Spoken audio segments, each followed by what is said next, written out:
Hi, I'm Teacher Hernan, and welcome to Math for You. In this video, the topic is on solving challenging math problems, part 3. But before we will start, please do subscribe if you're new to my channel and click that bell icon if you want to be updated with all my latest videos. Now let's start solving problem number 1. Let me read the problem to you. John, James, Ryan are brothers. John and James are twins. Ryan is a teenager.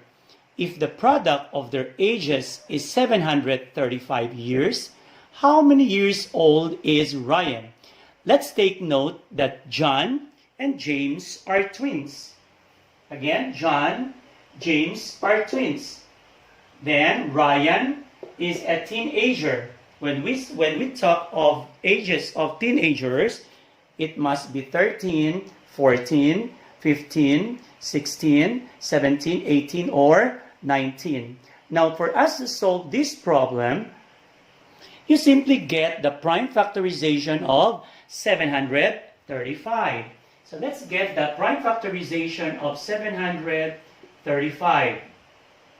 So the number ends in 5, so it's divisible by 5. So it's 5 times 100. What do you think? 47, right? Am I correct? This is prime. What about this? Divisible by 7, obvious. So you have 7 times 21. This is prime. 21 is not. Continue. You have 3 times 7. This is prime. This is prime. So if you arrange the prime factors, least to greatest, so it's 3 times 5 times 7 times 7. So here you notice these two are the same. So that is the age of, so this is the age of the twins. John and James are twins. So John could be 7 years old, James could be 7 years old. But since Ryan is a teenager, so we need number between 13 to, or from 13 to 19. So what will you do with 3 and 5? Combine 3 and 5, which will give you 15. So meaning to say, Ryan is 15 years old, since 15 is an age of a teenager, while these two are the twins. So our answer is 15. Now let's have the next problem. A license number plate consists of exactly 4 digits. How many different plates may be constructed in which the sum of the digits is 35 or greater? So let me draw 4 blanks here for the 4-digit number. So since the sum must be 35 or greater, so the first that we can have here are all 9s. If you add 9 plus 9 plus 9 plus 9, that's 36, which is greater than 35. Meaning, the next we can have is a sum of 35. These are 9, 9, 9, 8. So if you add 9 plus 9 plus 9 plus 8, that's 35. Then we can just play with the 8. So we can put 8 here, here, and here. So let's see how many different plates can be constructed. So let's change these two. Let's put 8 here, then the 9 there, and still 9, 9 here. Then these two, so let's say 9, the 8 here, then the 9, 9 there. Then let's put 8 here. Lastly, we can put 8 here, then 9, 9, 9. So if you notice, these 4-digit numbers here have a sum of 35, while this one greater than 35. So if you count, there are 1, 2, 3, 4, 5 different plates can be constructed. So the answer is 5. Now let's go to the third problem. A box containing guavas weighs as much as a box containing 5 apples. Each apple weighs 200 grams. If there are 4 guavas in a box, what is the weight of each guava in grams? So we can say that 4 guavas is the same as 5 apples. Correct?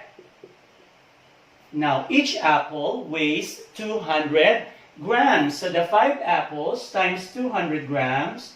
So the 5 apples weigh 1,000 grams. Or that's equivalent to 1 kilogram. So, meaning 5 apples, again, weigh 1,000 grams. So with the 4 guavas. The 4 guavas also weigh 1,000 grams. So how to get now the weight of each guava? So simply divide 1,000 by 4, correct? And that will give you 250 grams. So the answer is 250 grams. Okay, this time let's solve the fourth problem. Cupcakes are sold in packages of 10 and 15. If you need exactly 100 cupcakes for a children's party, what is the smallest number of both packages that you need to buy? So here you can use the guess and check strategy. If you use the guess and check strategy, there are 2 possible answers. You can buy 4 of 10, which is 40, and 4 of 15, which is 60. If you add, that's 100 cupcakes. Sorry, it's cupcakes. The other one is 7 of 10, that's 70, and 2 of 15, that's 30. Add, you can have 100 cupcakes. Since you need 100 cupcakes for the children's party. But the question is, what is the smallest number of both packages that you need to buy? If you add this is 8, correct? If you add this is 9. So this is smaller than this. So our answer is 8. Because the question is, what is the smallest number of both packages that you need to buy? So 4 of 10, then 4 of 15. So we have 4 plus 4, that's 8. The next problem is, find the maximum number of cubes of each of side 2 cm that can be put in a rectangular tank that is 20 cm long, 15 cm wide, and 10 cm high. So let me draw to you the tank. So let's draw a rectangular figure. So let's have, this is a tank. So the length is 20 cm. Let's say 20 cm here. Then this is 15, the width. Then the height, 10 cm. So you have a small cube with side 2 cm. So how many of this can you put inside here? So let's start with the length of the tank. So how many 2 cm can you have here? So what you do, you simply divide 20 by 2, right? That's 10. So you can put 10 of this here. What about here? How many can we put a cube like this here? So what you do with 15, just divide that by 2 again. The answer is 7 with remainder 1, right? So we don't need a remainder. So you can put 7 of this here. What about the height is 10? So how many of this can you put here? So again, divide 10 by 2. That will give you 5. So what will you do with the 10, 7, and 5? So multiply 10 times 7 times 5. That will give you 350. So the answer is 350. Let's go to the next problem. The product of two whole numbers is 10,000. If neither number contains a zero digit, what are the two numbers? Again, the two numbers, the product must be 10,000. But none of these end in zeros. Okay? So what are these two numbers? So here, you can simply get the prime factorization of 10,000. Let's start with 100 times 100. Then this is 10 times 10. 10 times 10. Then the 10 is 2 times 5. 2 times 5. 2 times 5. 2 times 5. So if you notice, all the factors here are prime. Correct? So, instead, since we only need two factors, or two numbers, so let's combine these prime numbers, prime factors.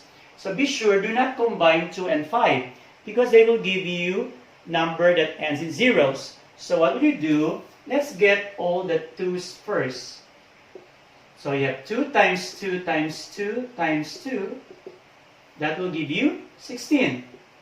So one number here is 16. Then the 5 times 5 times 5 times 5. So that will give you 625. So the other number is 625. So the two numbers are 16 and 625. So if you notice, they don't end in 0 or zeros. Let's go to the next problem. Of three numbers, two are 1/2 and 1/3. What should be the third number be so that the average of all three is 1? So to get the average, so there are three numbers. You have the 1/2, the 1/3, and the missing 1. To get their average, you have to add them then divided by 3. Then the answer is 1. So let's say this is the missing number. So add 1/2 plus the 1/3. The sum of these three divides by 3 to get the average, correct? Which is 1. So how to get the missing number here? So what will you do? You simply work backward. Again, when we work backward, division change to multiplication, then addition change to subtraction. So we start with 1. Again, changes to multiplication. So 1 times 3, that's 3. Since this is addition, so subtract 3 minus. Before you subtract here, you have to add first this. What's 1/2 plus 1/3? That's 5, 6, correct? So again, when you work backward, this becomes subtraction. So 3 minus the sum of these two, 5, 6. So, how to subtract this? So borrow 1. That becomes 2. Then the one you borrowed changes to 6, 6. This is the one whole to make similar fraction. So we can subtract now. So just carry the 2. 6 minus 5 is 1. Then this is 6. Correct? So the value of n here is 2 and 1, 6. So the third number must be 2 and 1/6 to have an average of 1. That's all for now. Thank you for watching. See you in the next video.